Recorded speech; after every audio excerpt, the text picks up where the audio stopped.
আজকে 3 দিন যাবত ভোলার লঞ্চ চলাচল বন্ধ। লঞ্চ চলাচল বন্ধ মানে ভোলার যোগাযোগ একবারে বন্ধ। আপনারা একটা ভিডিও দেখতে পাচ্ছেন, যে ভিডিওতে কি বলে, তারা দেশে যাওয়ার জন্য ঢাকা সদরঘাটে লঞ্চে উঠছে, এখন লঞ্চ ছাড়বে না। ভোলার মানুষ কতটা অবহেলিত বুঝতে পারছেন? একটু ভিডিওটা দেখেন। ভিডিওতে লঞ্চের যাত্রীরা কি বলে, কেন লোক ভোলা বরিশাল সেতু চায়। এই দেব, আমরা সেইটাই চলবো। একটা মানুষ লঞ্চে উঠবেন না। আমি আছি আপনাদের সাথে, কেউ লড়বেন না। কিল্লেকে যুবতী 4টা বাচ্চা লইয়া আমার তো বাসা আনন্দ ওই দেন কিভাবে যাইব শীতের মধ্যে?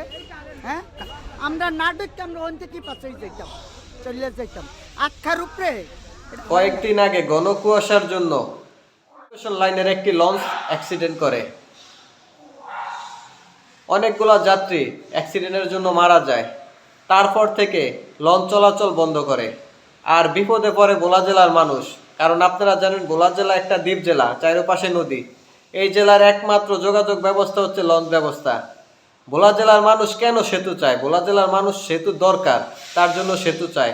আপনারা ভোলা জেলার সেতু না দিয়ে অনেক তালবাহানা করতেছেন।